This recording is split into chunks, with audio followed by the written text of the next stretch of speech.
It's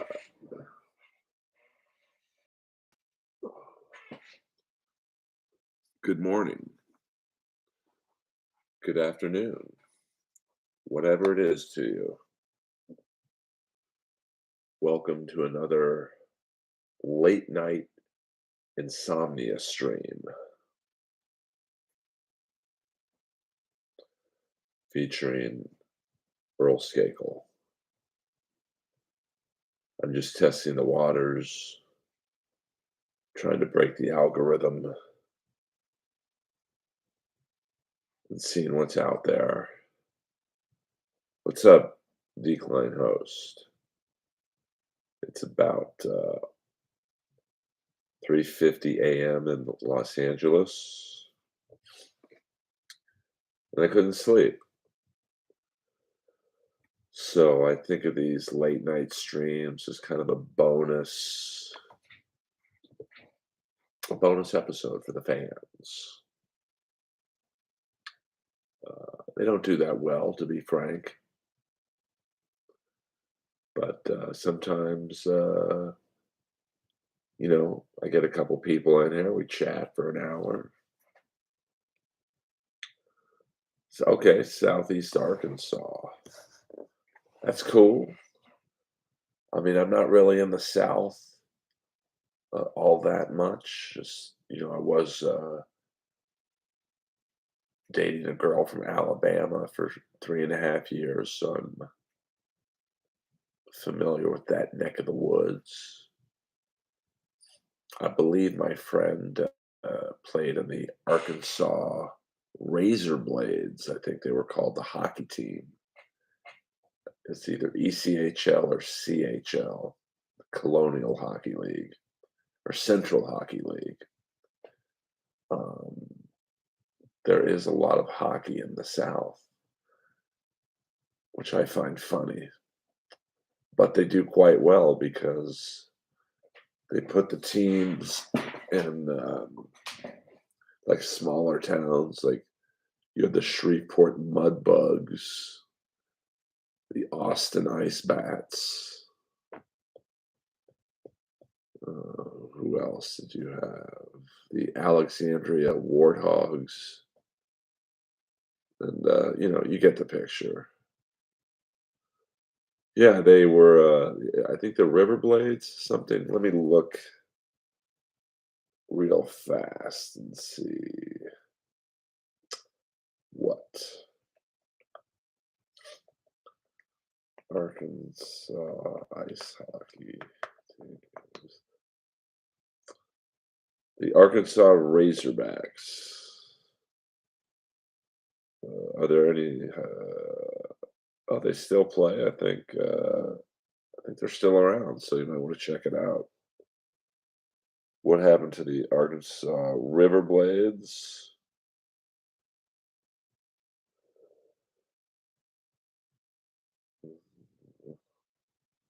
It's funny. They might be the only professional sports in Arkansas, but that's all right.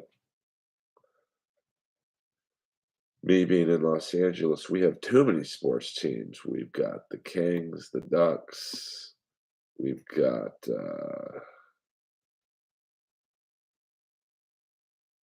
oh yes, thank you, AA. That episode was done under great stress because someone had just died. I think it was Gary Shandling, and Rob called me up, said, "Hey, bring your podcast gear. I want to talk about it."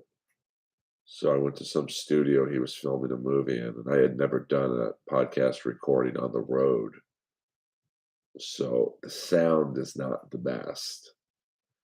But I paid a guy to yeah, you're right, Robin Williams, that's right. Sorry, it's 4 in the morning. I'm not thinking clearly. But I paid a gentleman to spruce up the sound as best as he could, and it worked out all right. Yeah, yeah, no, I've had some good interviews on Inappropriate Earl, um, and I'm looking at bringing back the podcast, doing a lot of reaching out to people through Zoom so I can put them up on YouTube as well. I mean, that's my one big regret is that I didn't film more of them, just to have them on YouTube. What are your thoughts on pumps? But I don't know what that is. Reebok pumps? I'm not trying to be funny. I just, you know, 4 in the morning, you got to really spell it out for Earl because I struggle with the lingo you people use sometimes. But let me know what you mean by that. But thank you, AA, for listening. Good morning, Smokey the Spurg. Of course, I'm going to go to sleep as soon as this is done. What are your thoughts on pumps? I'm trying to think what that could be referencing. I mean, there's Reebok pumps, the tennis shoe, or the basketball shoe, I guess. I know you guys are all must be Midwest, South, and East Coasters. Because I have a lot of my friends right now who live where you guys live, and they're getting up to go to work or the gym or whatever. So I do appreciate you guys listening to the soothing, yes, Pittsburgh, PA, Central Valley here. Yeah, I'm a night owl. Oh, really? What do you do, Spurg? You don't have to tell me where, but I'm always curious. I mean, I would say my fan base is primarily male, but I do have some female fans. Ironically, live, I have, I think, more female fans than male fans, but online, I believe. But tell me again, Smokey, refresh my memory. Let me see if I can remember. I don't, to be honest with you. Give me a hint. You're right, pavilions. I got into pavilions. Uh, the late night. My bad. Smokey, I will never forget again. Um, Earl, you ever see a UFO? I mean, I don't know. I mean, sometimes when I can't sleep at night, I'll drive to Malibu and back. And the other night, I was driving back to Malibu from Malibu, just Pacific Coast Highway. And it's really pretty at night because it's so dark. Like it's pitch black and the ocean looks like black water. And then I saw something in the sky. It looked like I don't know what it looked like. It looked like a moving half moon. And it looked like it was like coming towards me, but then it disappeared. So you're not trying to get all Art Bell on you guys, but see, I don't know who Travis Walton is, to be honest with you. I remind you of Travis Walton or Smokey the Spurg, the grocery store man. You know, I get told sometimes when I do these, oh, Fire in the Sky. Yes, I like that movie. Pete Berg and D.B. Sweeney. But it was really weird. What's that weapon the Grim Reaper carries? You know, it's like a. Let's see if I can. The Grim Reaper weapon. It looked like the end of that. Like just looked like almost like a hockey blade, but in the sky. And it looked like it was coming at me. Um, but it just disappeared. And of course, on PCH, there's actually a lot of drunk drivers, and there's a lot of fatalities on PCH. Um, just I think last month, 4 college kids were walking back from a party on PCH, and drunk driver hit them, killed all four of them. So it's just, so I didn't. It might not have disappeared. I just might have lost it. But it's you got to pay attention because there's no barrier in the middle of PCH. So if a car goes over the line, it's coming right at you. So, but that's the. I mean, well, there's no stop signs on PCH.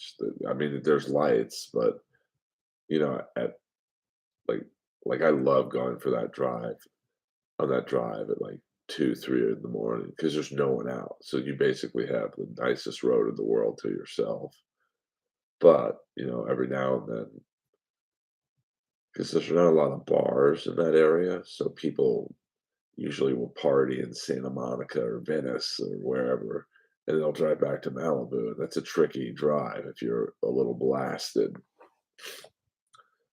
So, you can always be on the lookout, as they say. Um, but yeah, if you guys are ever in Los Angeles, let me know on Instagram. I'll take care of you at the Comedy Store.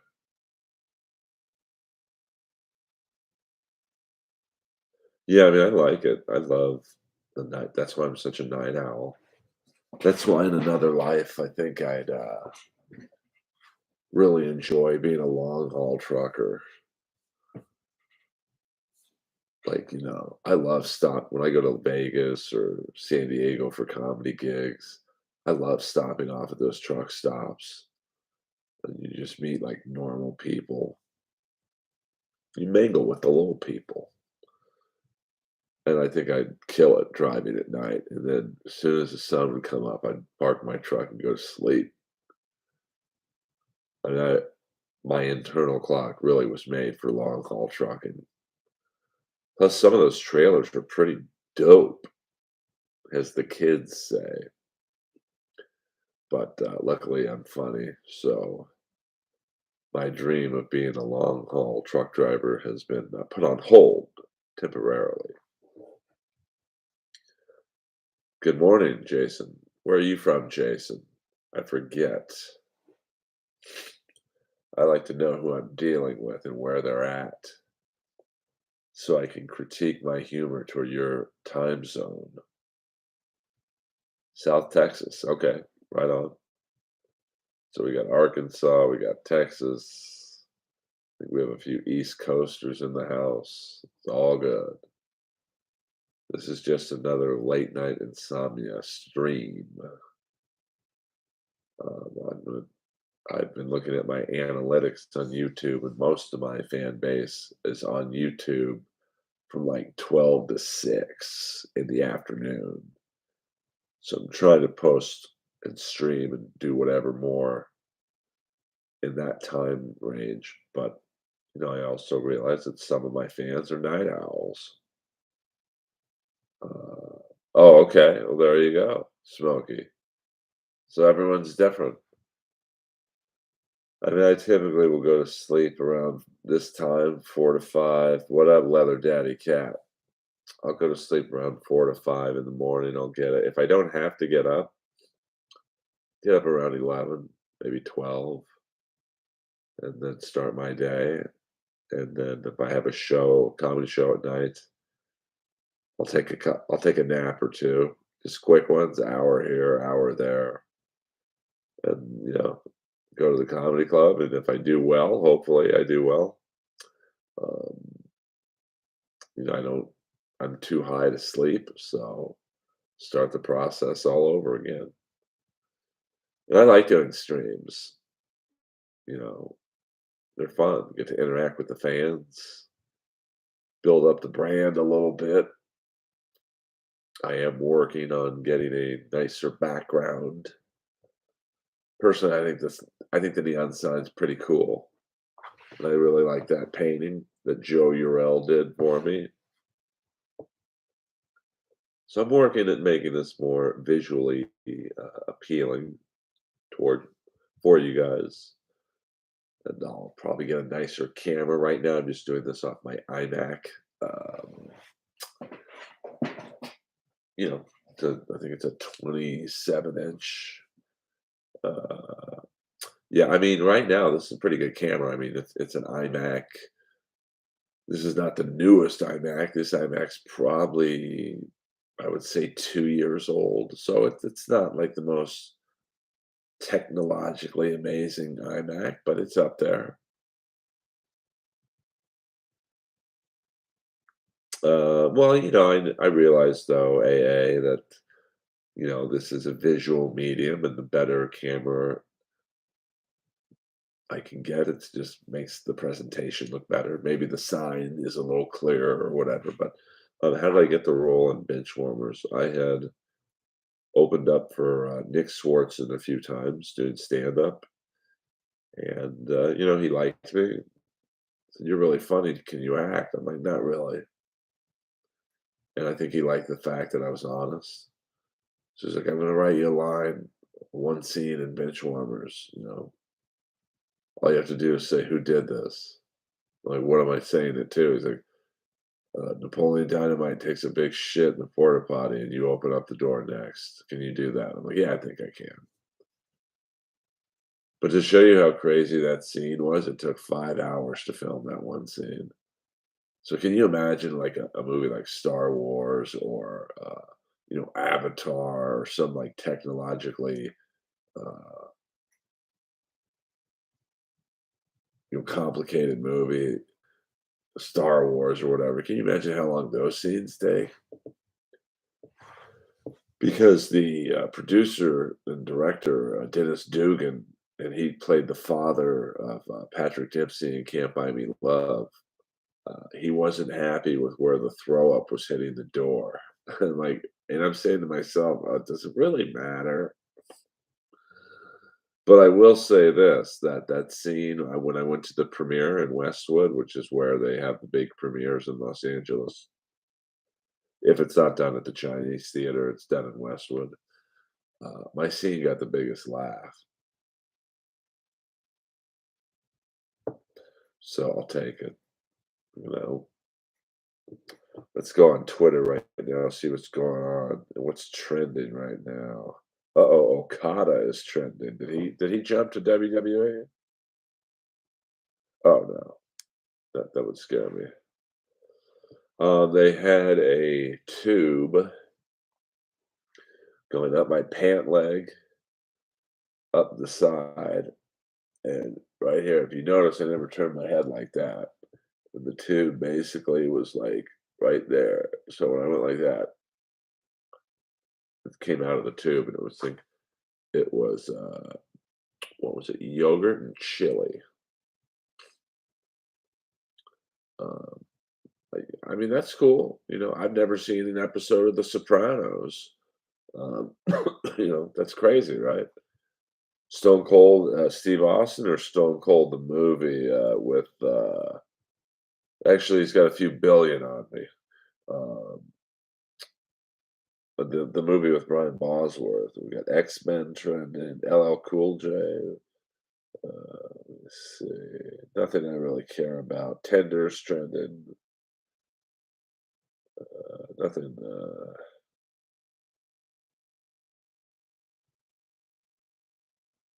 interesting, nothing too wacky. Oh, okay, he blocked me on Twitter, so Um, but up until recently, I had never seen any of the Godfathers, and I watched all of them. I loved them.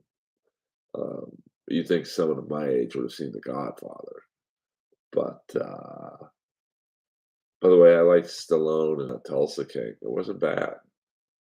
Yeah, I think he blocked me because of my association with Roddy Piper. I think I did some interview where because Stone Cold and Piper had beef, and I got asked in some interview, and I'm like, who knows? Like, Stone Cold shouldn't be angry. I mean, his gimmick was crushing beer cans on his forehead. I mean, get a sense of humor, dude. I think he heard that.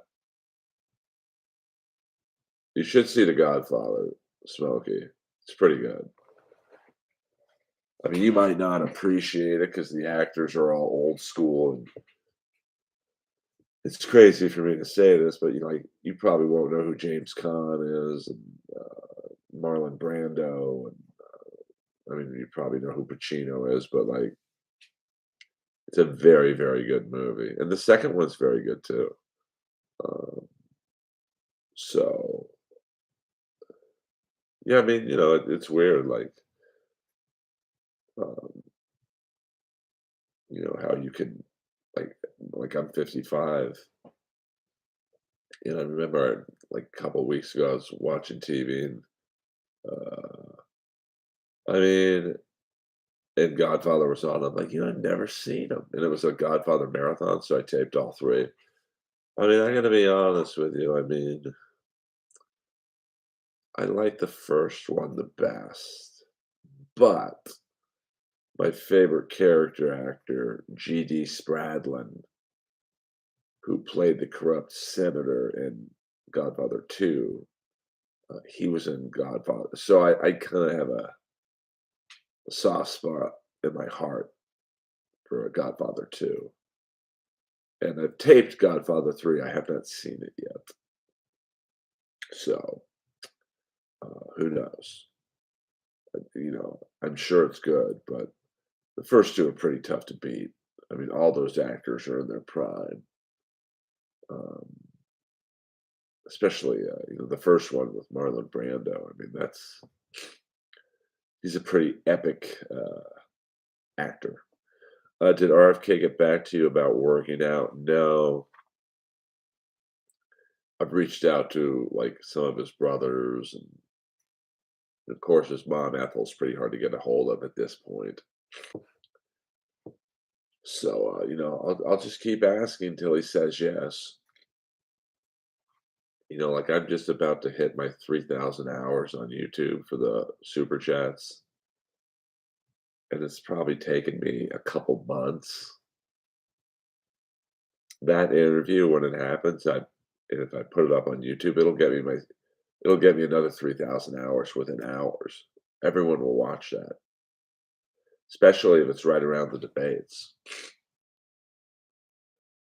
So, just keep asking. It ain't the first time I've been told no. Uh, which brother? I mean, he's got, like, I think Ethel had 11 kids, 2 died, so she's got 9 kids. Doug, who used to be a reporter on Fox News, I think, Max, Chris Kennedy, and then there's a couple sisters, Rory, Courtney. Uh, I mean, it's a big family. So I want RFK Jr. because I would do a good job of interviewing him.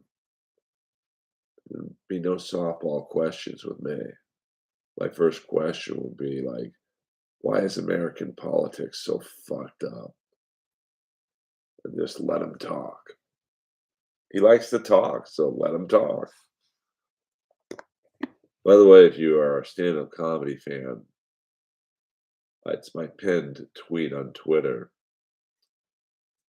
Uh, go back and listen to the 2 Tommy Morris episodes of Inappropriate Earl. I put them audio only on YouTube. It should be required listening for any comic, any comedy fan, and any booker to get the insight into a madman. And I will be, my Patreon is not the best, but I am putting up when I'm finished with you guys. Um, I'm putting up a 15-minute set I did at the Comedy Store recently. As many of you know, I had to take down my 45-minute set at the Comedy Store, but I'm putting it in chunks so you can see it in the shorts on the YouTube. I just stream off the iMac, so I'm not sure what it is called. I believe Chad and I think Kevin used StreamYard, but I might be wrong on that. It's pretty simple to do off of my iMac, and when I want, like, really good internet, I use my, iPhone Wi-Fi.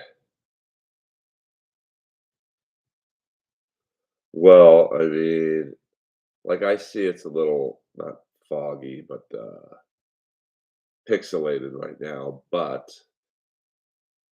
this is pretty much as good as I can look, um, in terms of, my current setup. Now when I go upstairs, which is the ultimate plan, I think I'll have a 4K camera and slightly better setup, there'll be a wall behind me with that, and, maybe a couple of my wrestling dolls. Uh,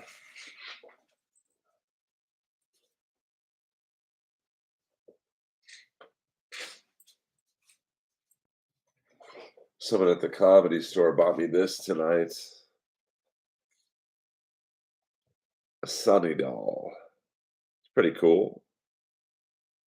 She looks pretty good there.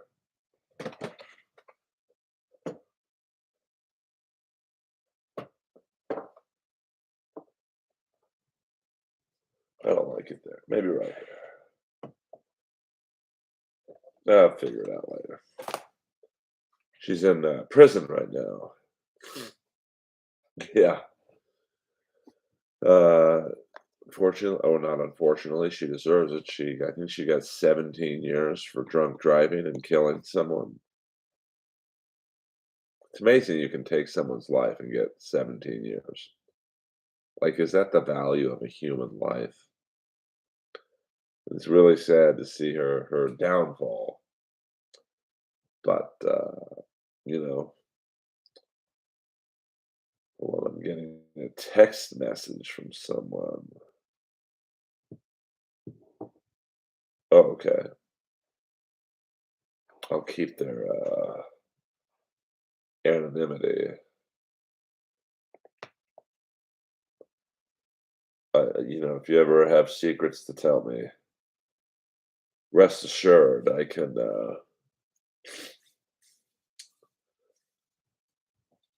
keep your identity anonymous. But if you'd like to follow me anywhere, it's really simple. It's just my name, Earl Skakel. Patreon, Twitter, YouTube, Instagram, Facebook. I'm most active on YouTube and Instagram. Um,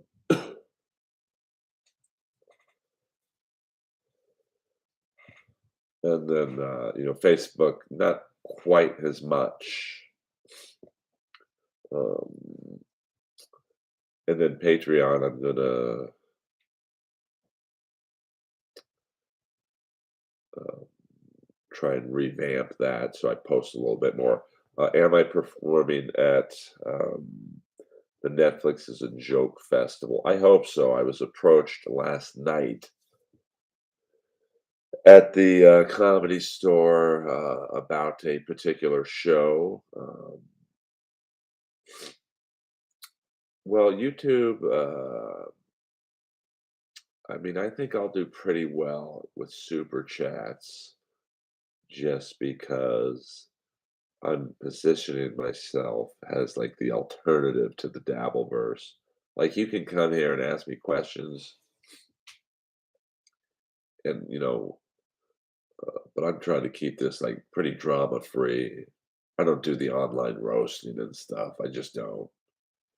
Um, I'm probably not going to do a ton of streams at this hour just because outside of the few night owls that are in here right now, I'm probably going to try and either do it before MLC, like around 12 my time, or maybe like 6 to 7 p.m. my time. Yeah, I mean, I also have to figure that. that it's not. I mean, I'm pretty tired right now, but to people on the East Coast, they're getting ready to go to work or school or the gym or their job. So this is like a good thing to listen to. Um, Good morning, I am Hawk. Well, I mean, I think if I did a hot tub stream with a hot girl, it wouldn't hurt. I'm open to doing something wacky like that. You know, I realize that my streams they're not exactly crowded, but I do appreciate the 6 people listening right now. Hey, it's content for my YouTube page, so I'm getting something out of it. I realize, oh, really? Yeah, I mean, I've never been on Twitch. Someone said I should play Madden on Twitch, but I don't even know how that works. I think that's the thing with, as a comic, pick, um, you have to pick one thing and try and be good at it. I don't think I should start doing Twitch because then it would take away from the streams, which I'm finally making headway in. Um, I am Hawk is a legend of the streaming chat Dabbleverse world. Um, I mean, it would be funny if I just had some hot chick sitting right there, but then I'd have to pay her. But maybe I will at some point. Um, you know, yeah, yeah. I mean, I like it. It's actually more. I think the purple comes from the TV, which is my TV's over there. This is actually red. This is black.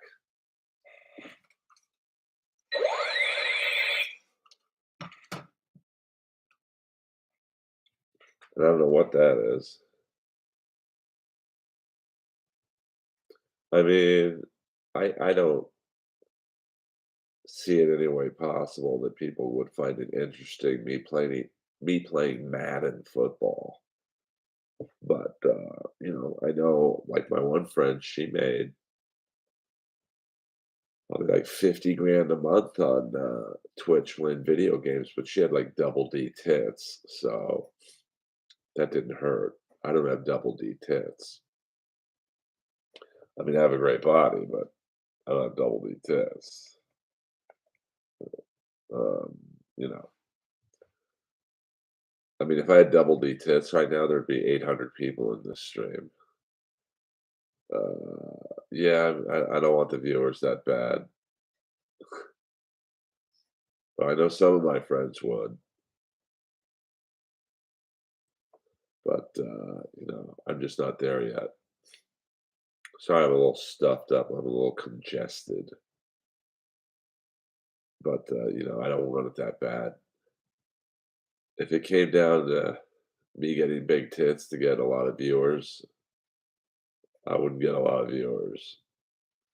I do have a heavy chain though, but maybe one day I'll just to fuck with you guys and the algorithm. I just want to see if having a hot chick sitting with me helps. I've got the perfect girl, and she'll do it. And she won't say anything. I'll just have her wear a bikini top. We'll see what happens. I know a few of those types, if you know what I mean.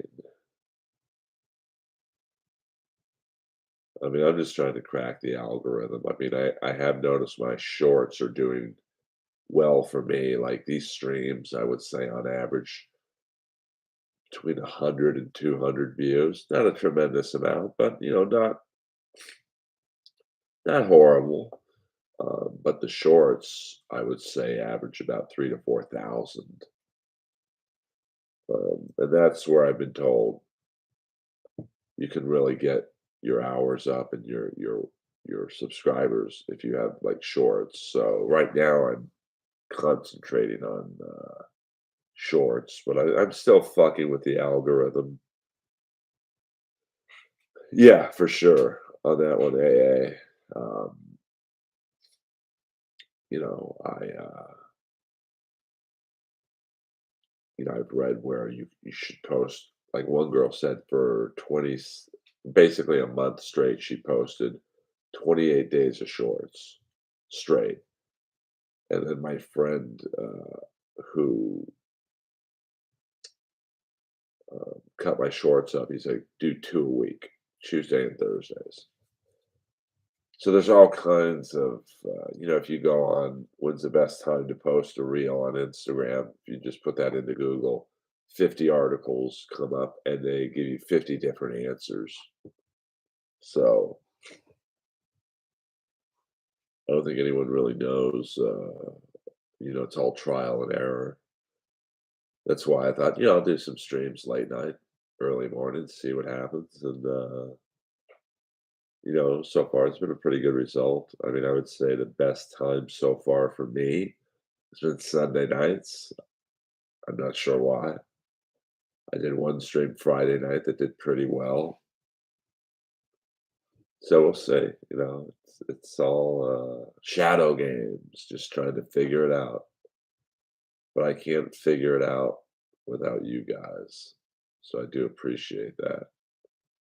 Um, I'm about to sneeze. Maybe not. False alarm. Sometimes I can make myself sneeze. I have to blow my nose. Hold on 2 seconds, guys.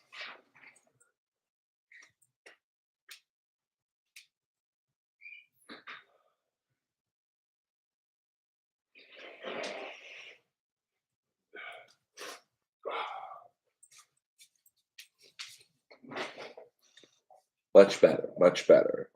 Good morning, Michaela. You're just catching me blowing my nose.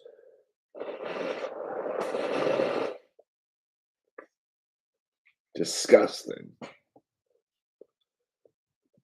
But, Michaela, where do you live again? I don't need your address, but, what part of the country are you in? Let me know. I like to get a okay, Phoenix. I might be coming to Phoenix. There's a clothing store I wanna check out, and I believe it's in Scottsdale. But, there's also a good comedy club in Phoenix too, so you might see me sooner than later in the Phoenix area. Oh, yes, I will be going to Onion Con. People have been asking me if I'm going to, Atlantic City, the Borgata, and I just can't do it. I can afford to go, it's just I don't, I mean, there's no money involved, so I get it, a plane ticket's like $500 to stay there for the weekend, I'm assuming is 150 a night, so that's 300, so that's $800 right there, plus, food and if I went to a gym or something. So, you're looking at spending over $1,000 and, with making none of that back. I mean, I know Chad's doing a comedy show, but, he'd be headlining it, obviously. Um, so the days of me traveling and losing money are over.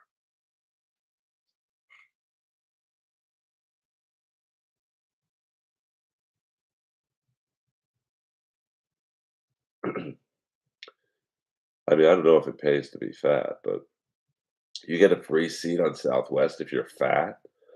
You might wanna check that information. Yeah, I mean, like, see, I won't I mean, for me, even if the Looney Bin would headline me, and they probably wouldn't because they don't know who I am, it wouldn't be enough to get me to leave Los Angeles. Oh, I love going on, Red Band's virtual chat.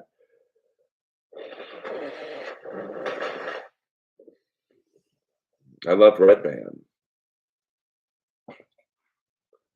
but I don't go to Austin for the same thing. I don't miss anyone outside of Red Band and Adam Egan. The rest you can keep, but they probably don't miss me either. So it's all right. Um, I'm content in my little LA bubble. I'm the king of LA,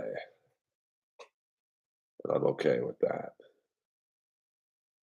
But I will make my return to Austin.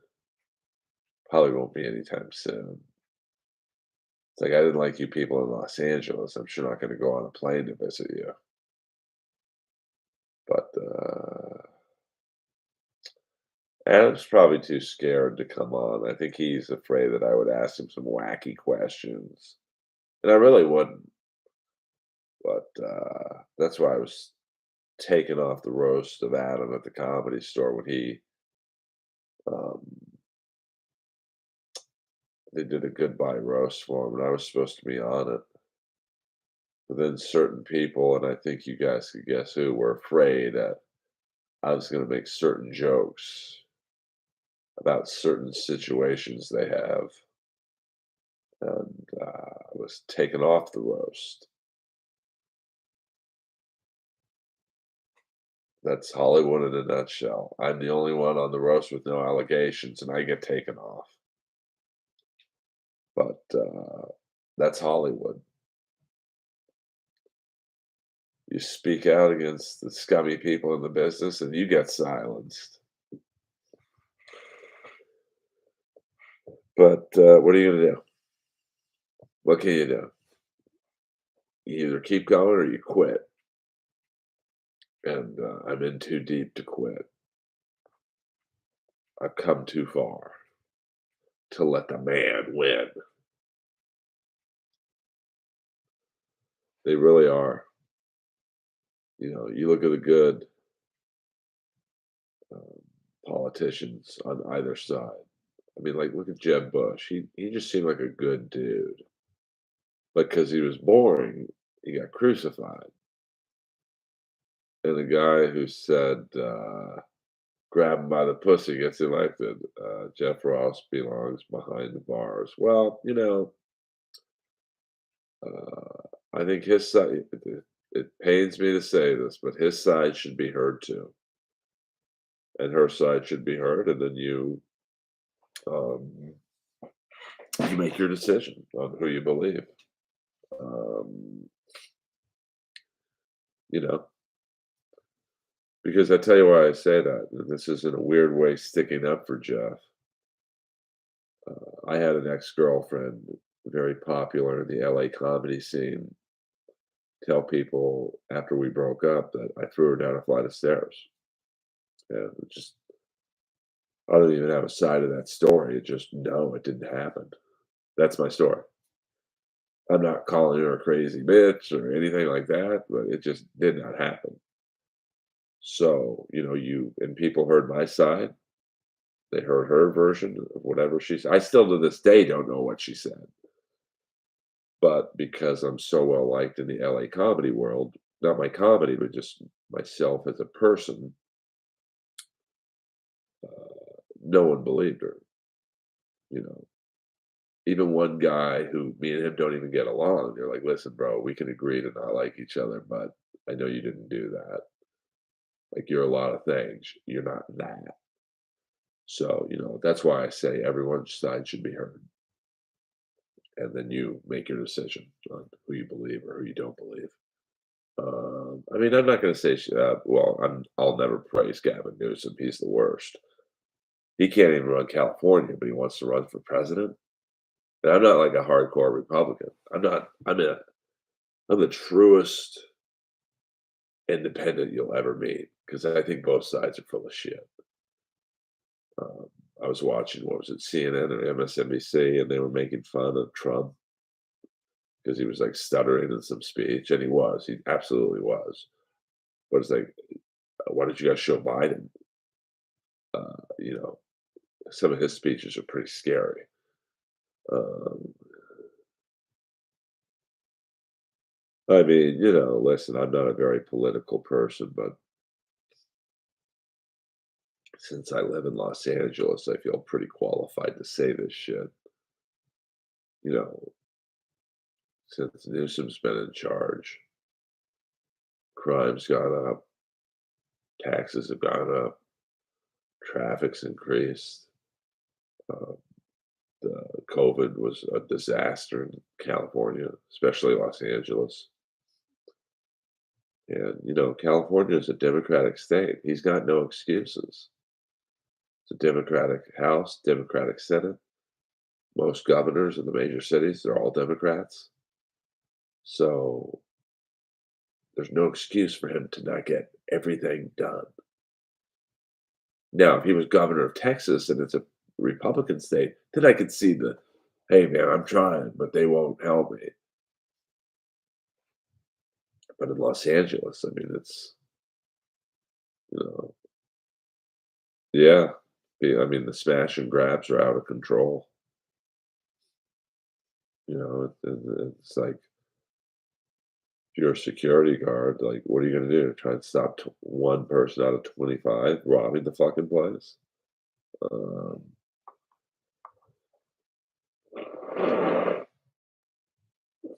yeah, DeSantis is just as bad. He can't even run Florida. So it's like, why the hell would I vote for you for president? Um, so, I mean, if you look at the Republican nominees outside of Trump, I mean, Tim Scott, he was a disaster on the debates. He literally just looked like he was just happy to be on stage. And like Chris Christie, that guy's full of shit. Trump is evil. Trump is this. I'm the man to stop Trump. You're the man who helped build Trump in 2016. Go back and look at any press conference. Christie was right behind Trump, looking like a lost shelter dog. And now you're the one who's going to beat him. Get out of here. You can't even run Jersey. Um, and that Hutchinson, he had like 1% of the vote. I mean, I saw one poll he had zero. And it's an old Dennis Miller joke, but it's like me and Hutchinson were tied, and I'm not running. Odd question for you and wanted your take. Bully Ray recently came out and said that Tony Khan is a great matchmaker, but terrible booker. I know you're an AEW guy. Thoughts? I mean,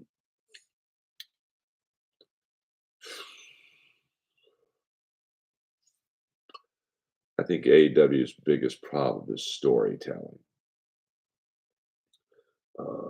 And I forgot Nikki Haley. I mean, Nikki Haley seems to be the most qualified to run, but Trump has her in the polls by 40, 50%. Like, so the nominee will be Trump. Um, let's talk some wrestling. I mean,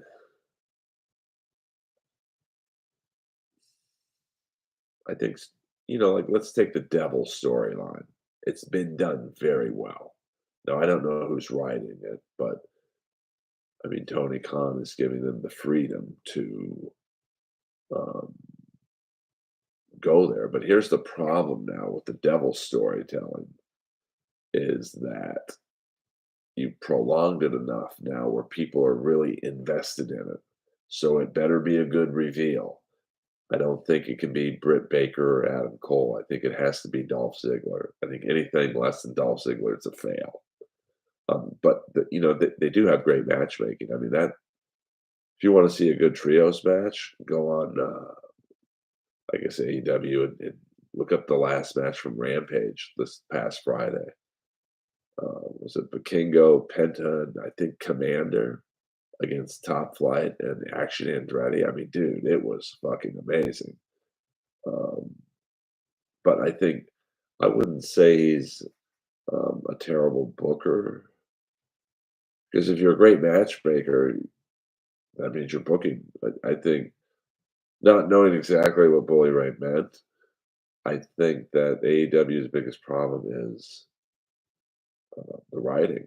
It just seems all over the place. Like, here's how I would have ended Full Gear. Now, I was there, so I saw the whole card from Jay Lethal and Eddie Kingston to MJF and Jay White.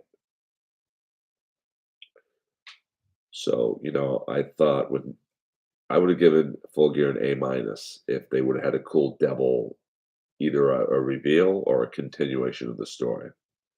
Instead, there was no mention of it. So I would have ended it by MJF going up the ramp, Jay White's hobbling out of the ring. MJF turns around, he's hurt, he's battered, he's beaten. He goes like this to the crowd. The lights go out. Wardlow power bombs him. Lights go out again. The devil is standing over Wardlow and MJF. That's a good way to end the pay-per-view. Because then you're like, well, it's obviously the devil's not MJF if he's laid out and someone's standing over him, and neither is Wardlow.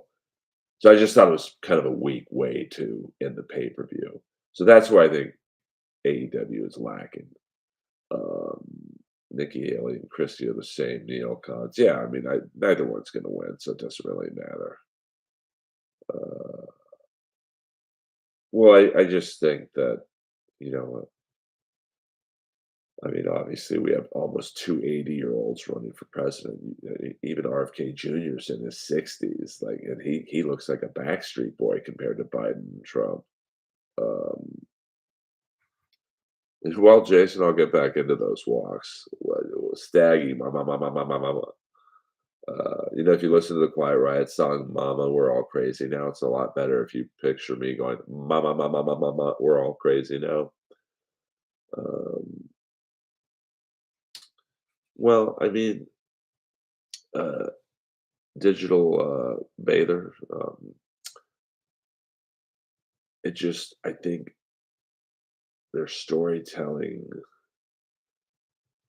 it just could be better, and I think I'm really hoping the devil is Ziggler. Now, I would be honest with you, and this is where they've been better. Maybe Tony Khan has a new person helping him, but if you look at the first attack on Jay White, the devil was like a Danhausen build, and I thought the devil was Danhausen when I saw that. I'm like, oh, that looks like Danhausen's body or Britt Baker. And then the second attack, when they threw Bowens through the window, devil was a little bigger. Interesting. And then last week, Hangman Page, the two guys who picked up Hangman Page and threw him through the window, I don't know. One of them looked like Elias to me, which would be great. I mean, and then they pan to the devil, and he had a Ziggler-like body. I'll just say that. Now, that could be Riddle. I'd be okay if the devil was Ziggler and his henchmen were Elias, Kyle O'Reilly, and Sean Spears. Something like that. But I think the main devil, it has to be Ziggler, or it's a total fail. Because if you bring in David Finlay from the Bullet Club Japan, that's too inside baseball. And the juice ain't worth the squeeze. It has to be a big name. And Ziggler's the only big name out there that it would be like, oh my God, he's here. And I know a lot of AEW fans are like, we're sick of bringing in old WWE guys, but Ziggler's in his prime. He's got a lot left to give. So we'll see. Well, I mean, here's who I think the devil could be. My favorite era of wrestling is the 80s because I thought the shit was real.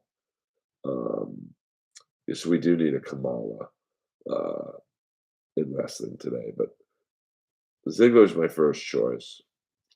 Second choice would be Riddle, but I don't think he's big enough for like, oh my God, Riddle's the devil. Third choice, Mustafa Ali, but I don't think he's big enough to like, oh my God. And I really hope I'm wrong on the fourth choice. But at the end of the day, Tony Khan is a wrestling fan, and it's his company, it's his money. He wants to be evil Vince. And based on what the first devil looked like, slender in build, it could be Tony Khan. And then, David Finlay, David Finlay makes a lot of sense from the standpoint of the storyline is the Bullet Club in Japan coming to America to take back their name, but he's just not a big enough name. So a Jungle Boy, yeah, I mean, absolutely, Jungle Boy is. I think the worst option is Tony Khan, to be honest with you. Do you think he would release the JFK files? Yes. I think if Robert Kennedy Jr. becomes president, he's not going to be president. He's got 7% of the vote. It's not happening. But I think he'll switch it up a bit. I hope he gets into the debates. Um, but yeah, 80s wrestling was the best because you thought it was real. Like, you thought Nikita Koloff was from Russia. The guy's from Russo, Minnesota. You know what I'm saying? Um, well, I mean, it makes sense on many levels. I think that the non-compete clause is up. I think it was up last week. So it'll be interesting to see the next time the devil appears, what his body looks like. Because also, um, probably about my height. Obviously, has a better body than me. So, but if you go back and watch all the devil attacks, and I don't know if they've done this on purpose, because if they've done it on purpose, it's genius.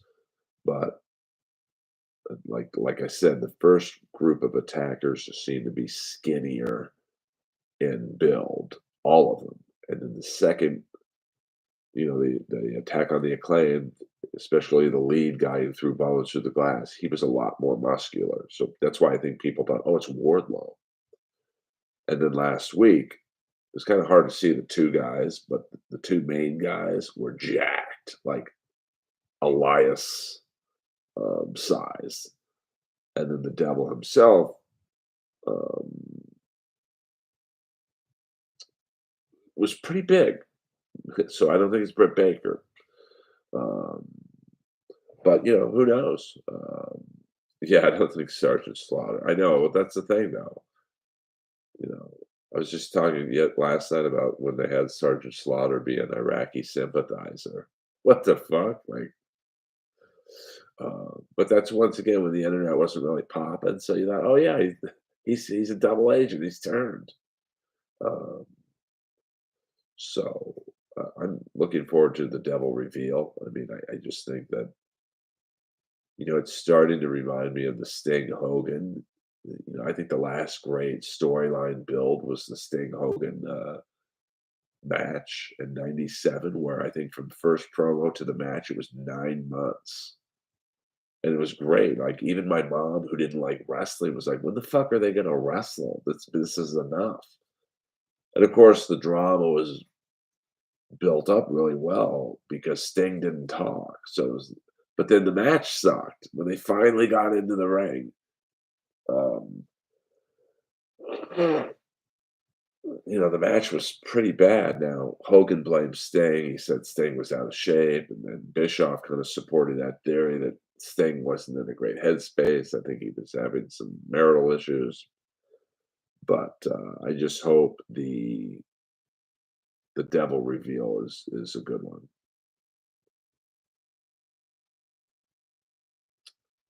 No, I don't think the devil's Hulk Hogan. Like, that would be a disaster. Um,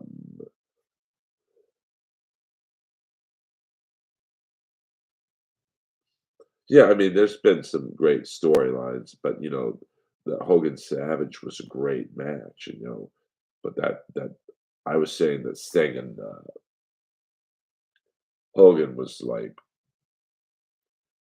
the last. I mean, that's '97. I mean, you could argue the Bloodline, I guess, was a well built storyline, but I just remember, you know. And really, Hogan Warrior was the second one in WCW was a decent build, but that was only like a month and a half. I think Warrior came to Nitro in late August, and then they wrestled at Halloween Havoc. But um, you know, I think the match wasn't good. And Hogan once again blamed Warrior. Um, yeah, the Polish Power, Ivan Putski. Um, but it'll be interesting. I mean, this devil, if done right, it could really help AEW. And I think the Continental Classic, for the most part, has been great matches. Um, I've been pleasantly surprised by that. Um, so I think AEW can get some good momentum. I mean, I personally would not have put Edge and Christian in a ring yet. I would have built it up. Seems like they kind of rushed to it. Um, I'm not saying I would have waited till All In London too, but can you imagine the buildup? Uh, if they had, that would have been epic. Well, I mean, it was fun to see, and the promos were good, but it wasn't. So now, what do you do? You've already had them wrestle. So what do you do? You know, like it could be very interesting to see who Sting's last match is. I think that's in March at the Greensboro Coliseum. Like I think Sting will put somebody over. So is it Ziggler? But I don't think you can have Sting wrestle a singles match at 64 years old. Uh, but can you imagine if someone's beating the shit out of Sting, the heat they'll have? Um, so I don't think Undertaker's going to be in AEW. I mean, that would be pretty sweet, but they should have had that match a long time ago. Uh, yeah, but that was pretty sweet to have Goldberg. I mean, I've watched that Goldberg Hogan match from time to time again. Man, that's a hot fucking crowd. I mean, that crowd was into it. Um, yeah, smooth up in you, dude. Well, Darby's already over. And I don't think they want to turn Darby bad guy, although that would be a fun match because he would just take all these bumps from Sting. Uh, I mean, you'd want it to be someone who needs to be put over a little bit. Um, that's a tough one, like, I mean, I'm trying to think who's not really over, but could use a beating the shit out of Sting. Like, you could have Big Bill and Ricky Starks wrestle Darby and Sting, and but they're kind of over right now. So, you know, I mean, Samoa Joe's over. I'm trying to think who, like, I mean, Christian's pretty over right now. I mean, you could turn uh, Adam Copeland heel, and so he beats the shit out of Sting. That would get instant heat.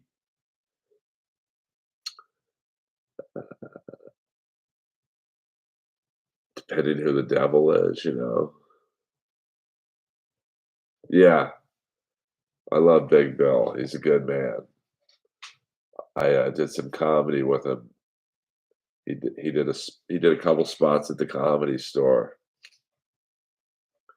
and he had to go back to Florida. But the night before, he's like, "Hey, can you get me another spot?" I'm like, "Well, I can take you to the show I'm doing, but it ain't the Comedy Store, bro. It's in Koreatown, and it's in a pretty shitty part of town." He's like, "Don't worry about it." And he's like, because there were some wrestling fans at the Comedy Store, so I think he wanted to be. I want to go into a room where nobody knows who I am. And it's tough because, I mean, he's fucking 7 feet, 300 pounds. So I picked him up, and he could barely fit into my car, and I have a pretty big Jeep. And he was with, his fiancée, Lexi, and, he's, like, hunched over in my passenger seat, and, I took him to this gig, and he killed. He's very funny. And then the funniest part was when we went to 7-Eleven after, him and Lexi wanted some, I don't know, some, snacks or whatever, and we walk in, and the guy behind the counter just looked at us like we were gonna rob the place. You had to think, I mean, Lexi stayed in the car, but here I am, I'm not a small guy, I'm like 6'1", 200 or whatever, and I walk in with this guy who's 7 foot, 300 pounds. But he's a great guy. But I didn't like how they brought Big Bill in, if you remember, he was in, Nonstop TNA or whatever it's called, and, they brought him in to job to Wardlow, which I get, but they only had him take 1 power bomb, and then he's out cold. So I didn't like how they brought him in, but they definitely, sorry guys, I know that's disgusting, but they've definitely, built him up, so the storyline's been good. Um, so, I mean, getting back to the question about Bully Ray, um, I mean, I look at, booking and matchmaking as really the same thing. Now it'll be interesting to see what they do with Jericho at the pay-per-view in 2 weeks because Omega's out for a couple months. So now we'll see how good of a matchmaker and booker Tony Khan is because he's got to come up with something in 2 weeks, starting tomorrow night on Dynamite. So, it'll be very interesting to see how they kind of fix that because I don't know. It's supposed to be Jericho and Omega against Big Bill and Starks. So Jericho, maybe have Sammy Guevara fill in. He's kind of not being used right now. Yes, we are the outsiders of comedy for life. Um, well, it kind of is. I mean, if I'm booking, you know, I don't know what pay per view is after the Long Island card, but might be the Revolution where Sting's last match is. I mean, let's take how you would book the Sting match. You know, well, let's go back in time. Let's go for some WWE booking. Now, this never would have been allowed to happen, but it would have been best for business. Brock Lesnar beating The Undertaker, breaking the streak. It was pretty good, but that's when they should have brought in Sting. And Sting breaks the streak. The heat Sting would have gotten from that and the rub and the merchandise sales. That's the motherfucker who beat The Undertaker. And then The Undertaker beats him in the rematch. Everyone walks away with money in their hands. Um,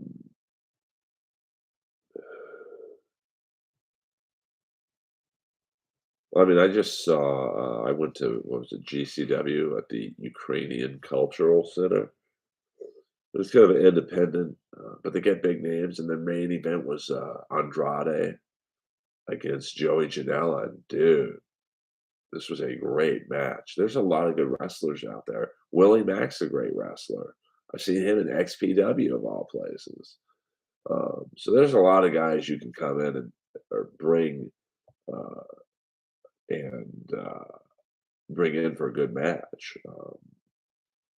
You know, there's a lot of great independent wrestlers out there. I mean, I watch um, this GCW, and there's some fantastic wrestlers I've never seen before. Um, but I mean that they did a spot. It's funny enough that they did like a suplex off the top rope into the crowd, and they landed right by me. And I took a picture, and Andrade shared it. But yeah, GCW is very good. I go to a lot of XPW shows. That's very violent deathmatch style wrestling, but it's fun. It's a little repetitive, but the GCW had a guy who I've seen in XPW the last 2 weeks ago, Big F and Joe, and he got into a bloody match with a girl, big girl. I forget her name, but she's like a bigger version of Ripley, Rhea, but like bigger. Um, yeah, I mean, I like Willie Mack. I mean, he's just, unfortunately for him, he's a little like not old, but like he's just, he'll. I don't know. Like he had a pretty good match against Wardlow. What was it, 2 weeks ago? But he'll be that perpetual jobber. But I've seen him in XPW. Brian Cage is another guy who I've seen in XPW. And I'm sure guys like Cage and Willie Mack are like, they tell Rob Black, "Hey, I ain't bleeding, but I'll give you a good match." I think yeah, they did. I went to some of those early XPW shows. I was at the show New Jack through Vic Grimes off the fucking, what do you call that thing? I'm drawing a blank. The scaffold. That was crazy. Um, I don't watch Kill Tony, but I saw, yeah, yeah, the scaffold. He threw If you look up AA, look up New Jack Vic Grimes scaffold match, and you won't believe what you see. Like, it was crazy, like, because apparently the backstory was the match before, um, New Jack and Vic Grimes had a stunt where they were on top of, a balcony, and, um, I think once Vic Grimes got up there, he's like, "I don't wanna go, I can't do this." And New Jack said something to the effect, now this is all according to New Jack, so who knows, but New Jack was like, "Well, we're doing this," and he jumped, but Vic Grimes didn't, so New Jack pulled him down with him, and Vic Grimes landed on New Jack's head, and, like, he fucked up New Jack, like, his brain was, like, squishing out of his ears. Um, so New Jack had a revenge plan, so they do this scaffold match at the Olympic Auditorium, and New Jack had a taser, and he tased Vic Grimes at the top of the scaffold. Vic Grimes was like, "I can't feel my legs, man." And New Jack was like, "Don't worry, you won't need them." And he threw him off the fucking, he must have fell 200 feet. And he's lucky he hit the turn, like he hit the top rope, because if he didn't hit anything, he would have died. Um, no, I was just in the crowd, they didn't really have, like, people. That's the great thing about XPW shows. Like, you just sit wherever you want. And he talks to bring back the jellies, not that I know of. But, you know, Tyler's such a, eccentric dude that I could see him. I mean, we haven't had a ep season in 3 years. I could see him going, "Fuck it, let's do another season." New Jack headbutted me once in a stand-up show I was hosting, and, I brought up the last comic. The last comic does their thing. "Good night, everyone. Thanks for coming." And New Jack stops me as I'm leaving, goes, "You a funny motherfucker," and just headbutts me. And, his head his head was very hard. Yeah, I'm not against Kill Tony, I don't watch it. I don't watch Tony and 1 or 2 famous comics just shitting on open micers. It's not funny to me. Obviously, it's funny, it's selling out everywhere it goes, but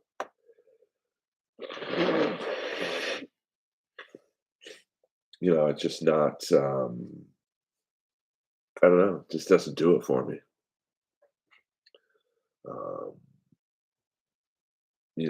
and people think I'm weird or whatever because, well, dude, you came from roast battle. You don't like Kill Tony? Roast battle was fun for me because I would never challenge someone I thought I could lose to. Um, no, no, I would never challenge someone I thought I could beat because that's no fun to me. I want to battle Jimmy Carr. I want to battle Tom Ballard, who I saw beat Jimmy Carr in the untelevised season, beat Hinchcliffe. You know, I want to beat K. Trevor Wilson in Canada. So, I just don't, the allure of seeing Tony and his famous comedy friends shit all over these young comics, it just doesn't do it for me. But I understand why the show is popular.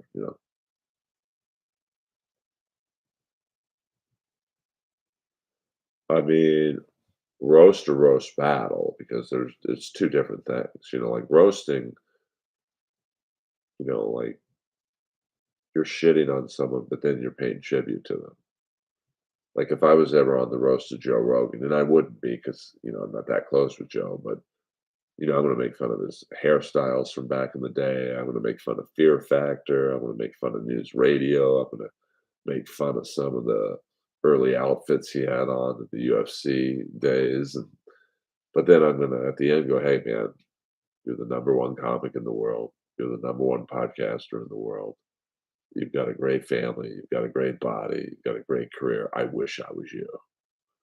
I didn't mean a single word I said because I forgot that you can help me, or something like that.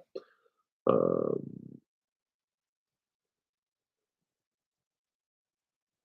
Superfan has an '80s Superfan. Did you see? I did not. What is Superfan? I don't know what that is. Now, roast battle people take personally because you're insulting someone. Like it's you're doing. Roast battle is nothing more than skilled bullying. It's hurt them before they hurt you. Now, people will deny that, but it's absolutely true. So, like if I'm roasting a fat person, see, I was a weird guy. Like I would attack people's comedy. If I was roasting a fat person, I wouldn't say they're fat because they know a fat joke's coming, so they're prepared for it. I mean, that was most people's mistakes when they would battle me. Is that I'm an older guy. I was definitely the oldest roast battler in LA, but I was prepared. Call me old. I'm going to outlive you, bitch. Um, yeah, I mean but that's not really roasting. That's just handling a heckler.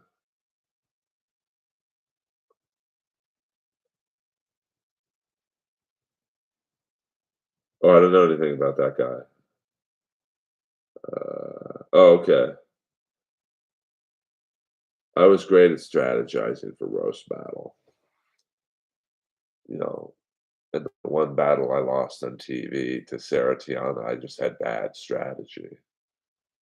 Um,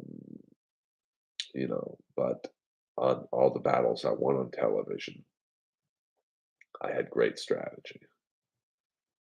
Like my first battle on television was against Comedy Central's number one roast writer. And I knew he was a long-winded joke teller. Like he is a wordsmith, which is great. But in roast battle, it's bad because roast battle, it's quick jokes. It's basically yo mama jokes, but a little higher elevated than that. And Jesse's first joke was so long that Joe Rogan stopped him because Joe was judging. He's like, dude, that's like two or three jokes. And Jesse was like, "No, it's not." And they started arguing. I'm just sitting there going, "This is perfect." And then Joe goes to me and goes, "It's your turn, Earl." I'm like, "Wow, Jesse, that first joke was longer than your first marriage, bitch." Do you have a favorite kind of cheese or not? Not really, Dwayne, but thank you for asking. Um, and then with Jimmy Carr, like, I won the battle before the first joke was even told because I pulled out a clipboard. Because Jimmy reads his jokes. It's just shtick. He can remember 4 jokes, but it's just shtick. But I knew if I made it known to the judges, because the judges, Seth Rogen had never judged a roast battle before, and Jimmy Kimmel, I think, had judged once. So I knew if I brought to their attention that Jimmy reads his jokes and I don't, that's going to get me big time favor with them.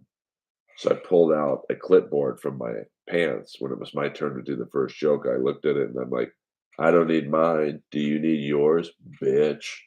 And I threw mine into the crowd because I had a joke that bombed. So, but luckily the clipboard won me the battle. All right, you guys. It is 5:07 a.m. I mean, I think you could go on Comedy Central's website and look up my name. I've never done stand up on the network, so my name should be pretty easy to find. Um, and a lot of my other battles were, like I had a battle against Benji Aflalo after season one is my last battle. Well, actually, no, my last battle was against Robin Tran, but I think that you should be able to find because all the other battles were on Periscope, and I think they were just gone for good. I think I have a battle with Joe Dosh on YouTube that's pretty good. If you want to check that out, yes, hit the like button. Do whatever you can to help me fucking get into the algorithm, man. But yeah, AA, check out Comedy Central, and or if you really want to, I don't ask you guys for much. If you Instagram roast battle, it's just at roast battle. Go, hey, why don't you guys ever put up any of Earl's battles? I think Jeff Ross tells him not to put up any of my battles. Do that for me, and free free tickets for life to any comedy show I'm on. Um, so it's 5:07, guys. Any last minute questions? Uh, there are not, I don't think. This is cool. We got like 12, 14 people. But don't make it obvious. Don't make it like I told don't write it like I told you to say that, which I did. But um, yeah, yeah, no problem, man. I had fun doing it. It's a fair amount of people. 19 likes in the stream. I appreciate that. Oh, thank you, Digital. Where are you? Before I go, Digital, where are you located? Um, I mean, I keep it real, which I'm absolutely in the wrong business to do that. But okay, cool. Well, welcome aboard the Earl train, and you know, Wisconsin's Barry Alvarez. It's the only thing I know about Wisconsin and cheese. But I don't know when my next stream will be. Probably Wednesday after AEW. Um, and then Sunday nights is my flagship stream, 7 p.m. Sunday nights, my time. That's Los Angeles time. Um, and then, um, I'll do a random stream like this one. Like I got home from the comedy store tonight. I thought, I'm not tired. I'll do a stream. And here we are, almost an hour and a half into it. So have a good Tuesday, everyone. Um, I'll see you soon. If you're ever in the same city as me and I'm doing stand up, come as my guest. Follow me everywhere at Earl Skakel. As you guys know on YouTube, I'm releasing my. I had to take a 45-minute set from the Comedy Store down because their distributors for their specials were like, "This looks like he tried to do a special and not use us." So I'm putting up the 45-minute set in little chunks in the shorts section of my YouTube page, and I will be putting up a 15-minute set as soon as I say goodnight to you guys on my Patreon at Earl Skakel. And I'll see you guys this week. Earl the Pearl